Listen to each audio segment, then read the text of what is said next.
Good afternoon. My name is Nazanin Kaussari, as most of you know, and I am in the other track in the Interpreting and Translation Studies program.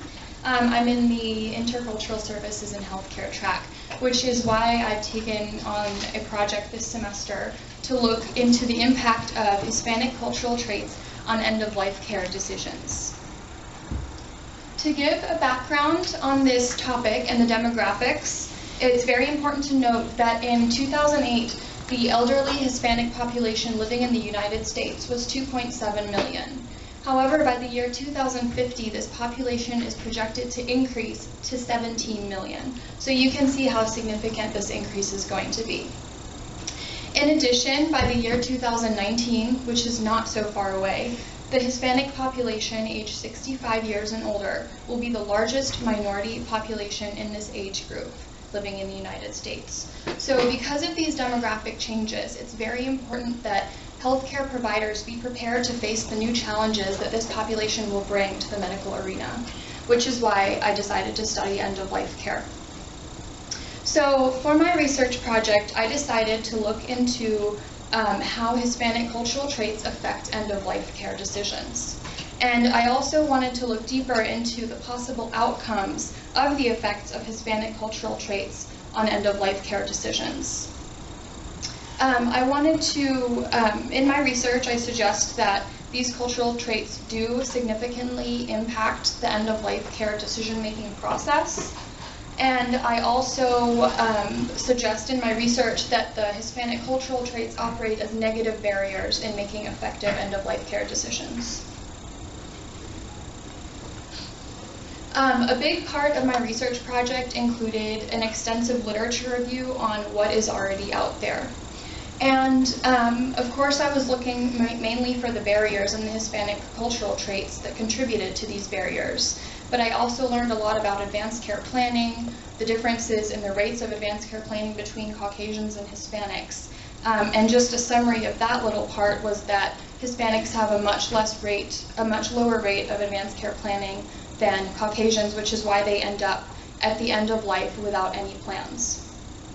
So the barriers that I found in the literature, this was all of the 6 that you can see up on the screen were the major 6 that I found in almost every academic article. And I'm going to briefly describe each one. Number 1 is avoidance of discussions about death. This is when the Hispanic culture, because they think that talking about death is going to bring it upon their family, they don't even want to have these discussions with their medical providers. So this, of course, blocks and creates a barrier in having these discussions. Number 2 is language. The Spanish-English language barrier is an obvious one, which this was suggested in literature, but there was also an additional kind of subsection of this, is that it's not only the Spanish going into, or the English going into Spanish, it's that when an interpreter is present and makes these, and does these interpretations, the medical terminology is just unheard of in most cases in the Spanish language. So although the translations could be correct and the interpreting could be correct, the patients and their families don't understand it.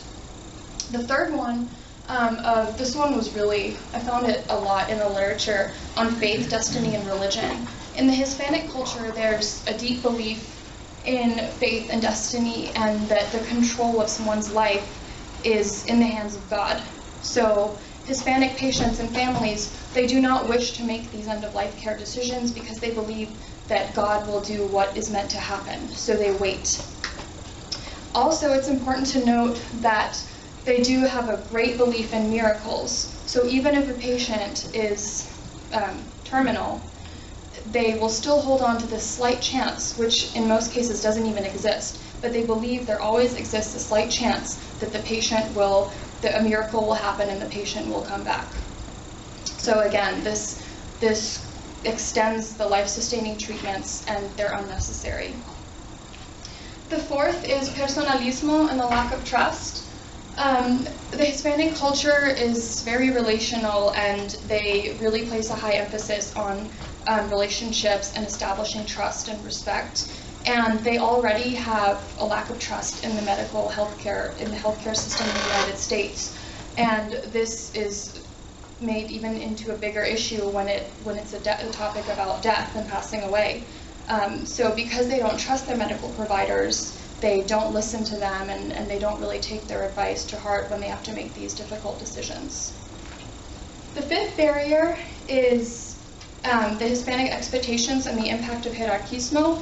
In the Hispanic culture, there's a deep belief in the hierarchy of a system. Specifically of the healthcare system, they believe that the medical providers should be the ones telling them what to do and giving them the subjective opinions. However, the majority of US medical providers believe in patient autonomy, and they want to give the patient information to make his or her own decision. So there's already a confusion of what to expect in these encounters.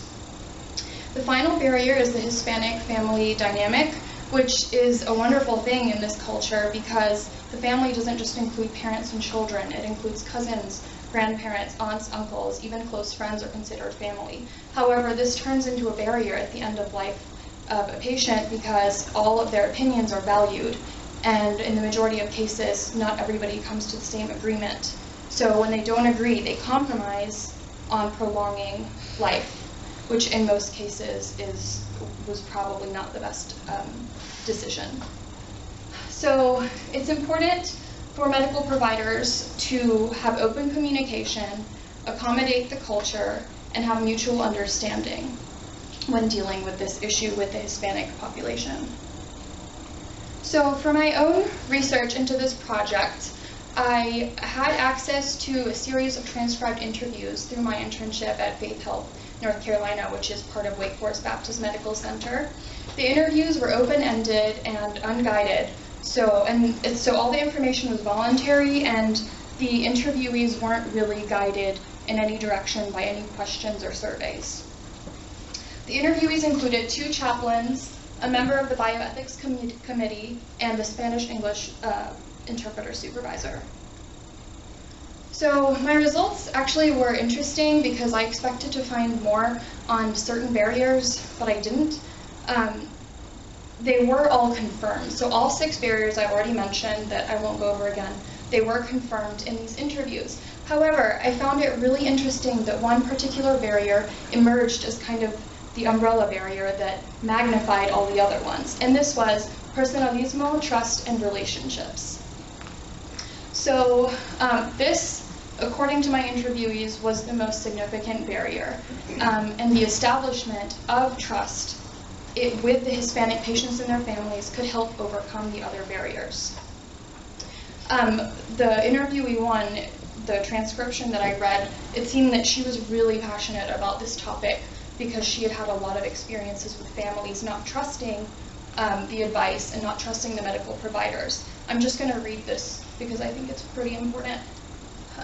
Interviewee 1 believes that the conversation about end of life requires a little extra finesse, a little extra amor, and a little extra tenderness, and a little extra affection, so we, the healthcare providers, can continue the nurturing and tendering process that is so unique to the Hispanic culture.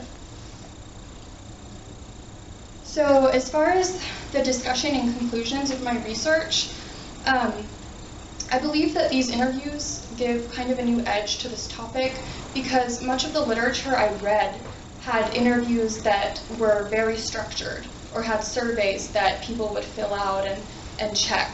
However, these were very open-ended, so they were able to capture the most striking and memorable experiences that the interviewees had with the Hispanic patients and their families. So, a conclusion summary is, my research suggests that a lack of establishment of a strong and trusting relationship will further magnify the negative effects of other Hispanic cultural traits on end-of-life care decisions. So, as I mentioned throughout my entire presentation, towards the end, that without this establishment of trust and relationships, medical providers will just be stuck, and they won't be able to move forward to help the patients make effective decisions. And my research also suggests that these healthcare providers should take the necessary steps in bettering these relationships so that more effective end-of-life care decisions can be made. As far as further research, I went ahead and looked into the topic of trust and relationships between patient and provider when it has to do with Hispanic families, And although there is information out there, there's not really a research project or academic article specifically devoted to this one topic. So I think it's interesting if a researcher, maybe myself in the next few years, can take on a more focused project that just looks at the trust and relationship building and how to further develop that. And thank you.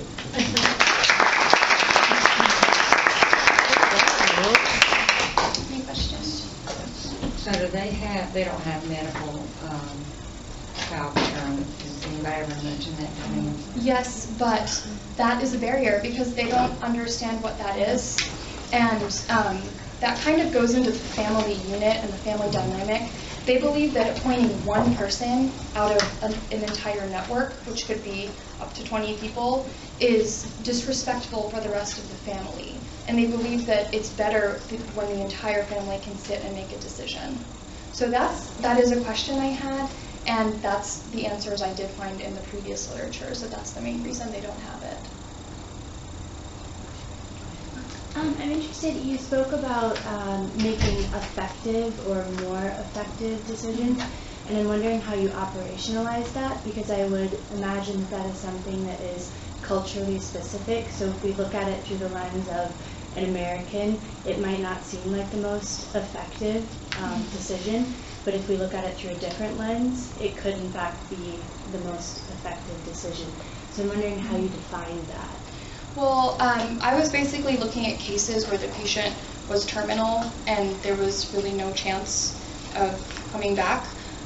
So as far as effective, I couldn't really talk about it because of time limitations, but in my literature review I did talk about the stressors that are caused when a quote-unquote bad decision is made to prolong the life. The patient suffers physically, the family suffers emotionally, there's just use of medical equipment that's not necessary. So as far as the definition of effective, it would mean that you're basically prolonging death instead of keeping, quality of life is out of the question at this point.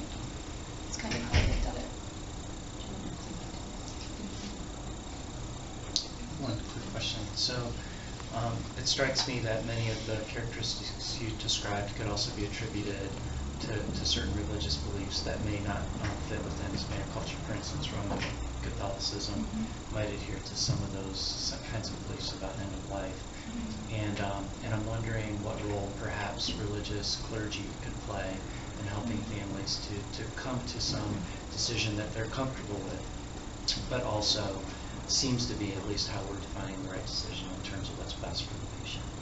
Actually, I'm really interested in that because two of the interviewees were chaplains, and throughout the transcription of the interview, I read that there was mention that there should be kind of a team between chaplain, patient, and provider, and that maybe rather than having a nurse or a physician come and help make the decision, having a chaplain, especially since they're very religious in general, the population is generally very religious, that this could be an effective way to establish the trust. That's another subcategory and another further research that I think could be interesting and could add to improving this situation. It's a field with a lot of good future research. I think your path is before you. There's a lot more to find out. Yeah. Thank you.